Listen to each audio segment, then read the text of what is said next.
Olá, sou Mário Vilas Boas e este é mais um vídeo do meu canal. No vídeo de hoje eu vou inaugurar uma nova fase no meu canal, que é não ficar restrito ao YouTube.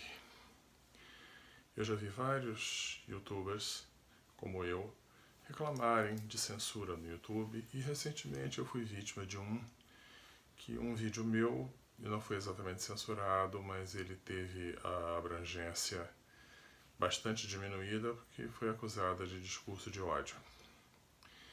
Eu acho isso absolutamente lamentável, mas eu não faço coro com as pessoas que ficam se vitimizando por causa disso e principalmente que ficam pedindo providências governamentais. Eu quero dizer o seguinte, isso é coisa de esquerdista. Nós somos direitistas, nós não podemos nos coadunar com esse tipo de método. Então o que nós direitistas devemos fazer? Simplesmente fingir que o problema não existe? Não, não é isso. O que a direita faz quando um direitista raiz, quando adquire um produto e não fica satisfeito com ele? Troca de fornecedor. Então é isso que eu vou fazer. Eu queria fazer isso também com o Facebook, mas com o Facebook está difícil porque eu não consegui ainda encontrar um competidor para o Facebook, mas o YouTube tem. Existem várias páginas de compartilhamento de vídeo além do YouTube. Eu escolhi uma delas, que eu não sei se é melhor ou pior que as outras, mas eu tinha que escolher uma e escolhi a Vimeo. E a partir de hoje, o meu canal vai ser prioritariamente Vimeo, mais do que YouTube. Eu vou continuar postando meus vídeos no YouTube, mas eu vou dar mais destaque às minhas postagens no Vimeo. Por quê? Para tentar mostrar ao YouTube que censurar vídeos dá prejuízo. E é isso que eu exorto todos vocês que são meus seguidores e que têm canal YouTube, a fazer a mesma coisa. Transformem o seu canal num canal multiplataforma e deem mais prioridade a outra plataforma, não necessariamente a que eu escolhi, porque existem outros. Deem prioridade a essa para mostrar ao YouTube que censurar vídeos dá prejuízo. É a única forma que nós temos de acabar com a censura. Bem, dito isso, vamos ao assunto do vídeo. O assunto desse vídeo é o famoso caso da COAF, que descobriu uma movimentação atípica na conta de um assessor do Bolsonaro, inclusive de um cheque que foi depositado na conta da esposa do nosso presidente. Bom, há várias coisas que precisam ser ditas a respeito disso. A primeira delas é de que isso prova que a COAF tem instrumentos para trabalhar. Ela tem formas de descobrir movimentações atípicas, tem formas de apontar de onde veio esse dinheiro, para onde foi esse dinheiro, que não é compatível com o patrimônio da pessoa. E ela tem condição de verificar se essa movimentação é ou não compatível com o patrimônio da pessoa. Agora, se ela tem condição de fazer isso, como foi que ela não achou nada de estranho numa dona de casa vendedora de Avon, que tem uma conta com 11 milhões de reais? Como é que ela não achou nada de estranho num faxineiro de zoológico, e parênteses aqui, que a profissão de faxineiro de zoológico é uma profissão digna e honesta, tá? Eu não tenho nada contra faxineiros de zoológico, estão ganhando dinheiro honestamente, mas a gente sabe que é uma profissão que não paga muito. Então, um faxineiro de zoológico, que em poucos meses virou um dos maiores milionários do país, uma empresa que vale milhões. E a COAF não viu nada. Não viu porque não quis.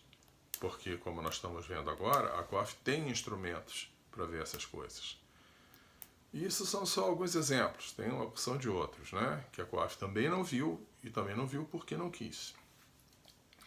Então, quer dizer, mostra o quê?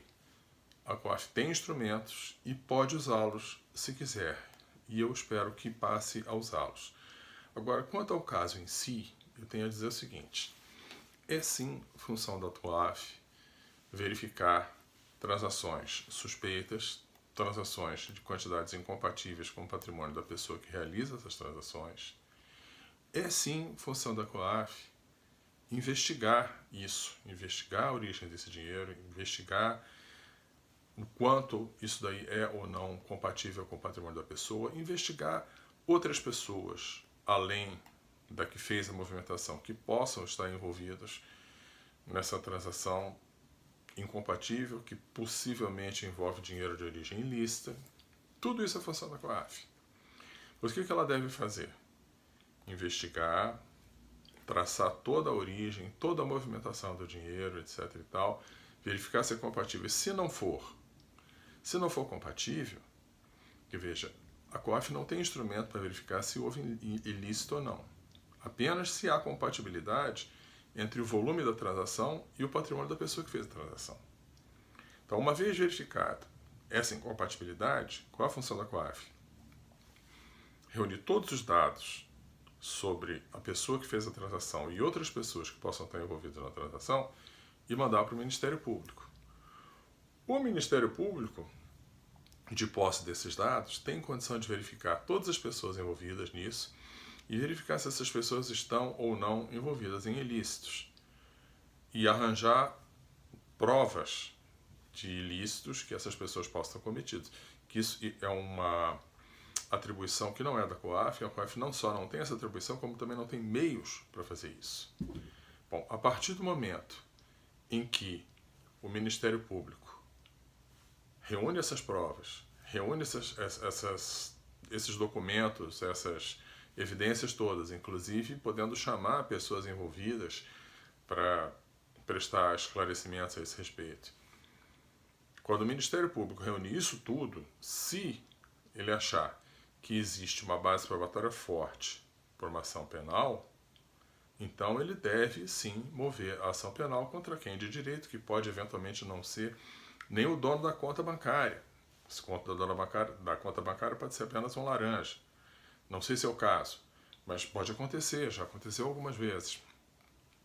E aí move-se a ação penal. Agora, importante, até o momento em que a ação penal foi iniciada, tudo deve ser mantido em sigilo. Por quê?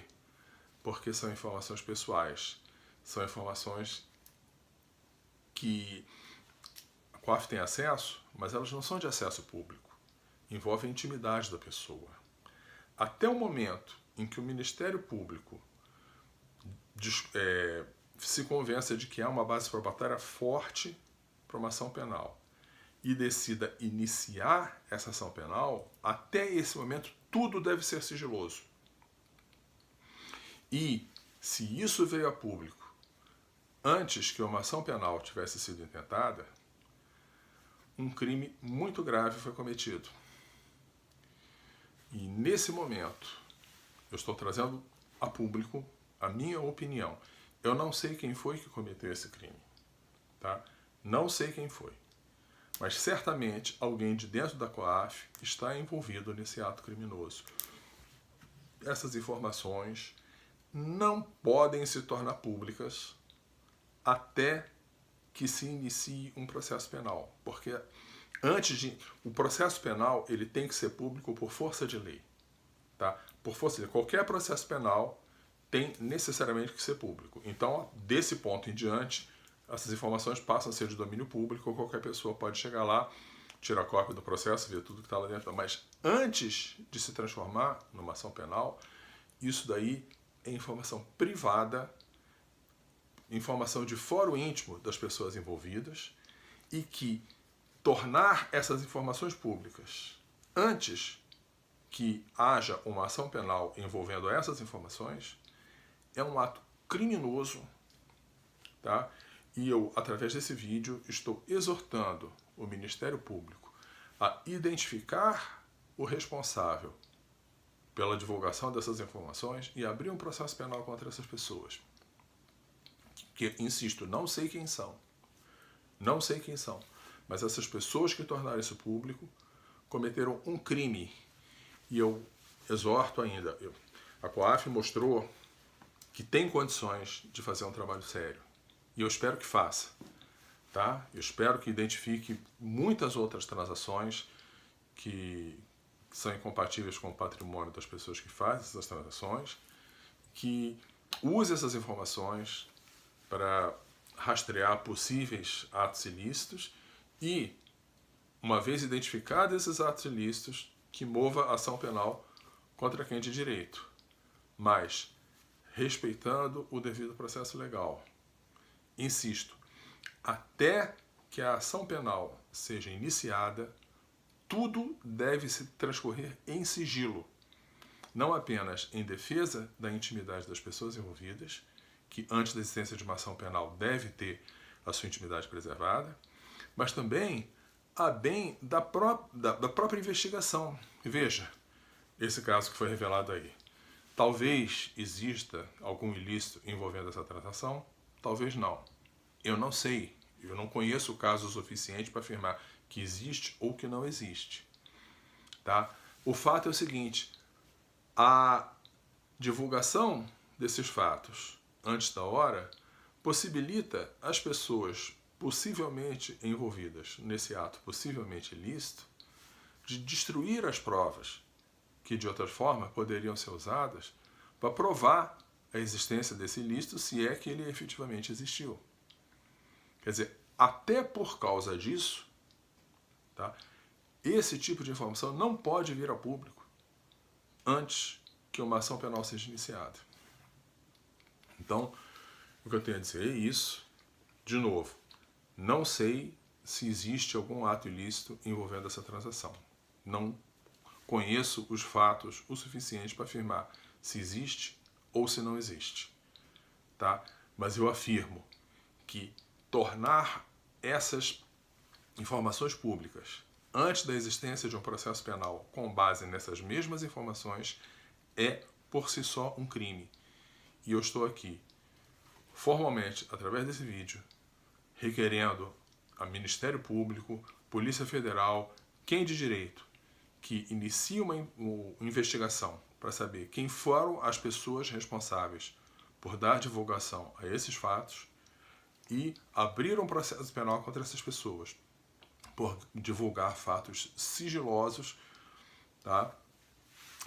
Informações pessoais e íntimas de uma pessoa que tem posse, mas que são sigilosas e que não podem ser reveladas senão como parte de algum processo que tenha isso como base. Tá? Então, esse foi o vídeo de hoje e fica aqui o meu pedido e fica aqui também a minha sugestão para os youtubers, sobretudo aqueles que tiveram vídeos censurados, que tiveram ações feitas do YouTube para diminuir a visibilidade do vídeo, como eu tive. Transformem os seus canais em canais multiplataforma e deem prioridade às outras plataformas, como eu estou dando. Eu vou continuar usando o YouTube porque, por enquanto, o YouTube ainda tem uma visibilidade muito maior do que os outros, como esse Vimeo que eu vou passar a usar a partir de agora. Tá? O YouTube tem uma visibilidade muito maior. Enquanto tiver, eu vou usar o YouTube, mas sempre tendo em mente o seguinte: o YouTube é propriedade privada, não é meu. O meu canal, na verdade, não é meu, nunca foi meu. Eu estou usando um veículo de outra pessoa para dar divulgação à minha ideia, e eu tenho que me curvar aos caprichos da pessoa que é o verdadeiro dono desse veículo que eu estou utilizando. Então, o que a gente faz? Chora, esperneia? Não, simplesmente busca outros canais. Simples assim. Se a gente fizer isso e mostrar ao YouTube que censurar vídeos dá prejuízo, há uma boa chance de que o YouTube pare de fazer isso.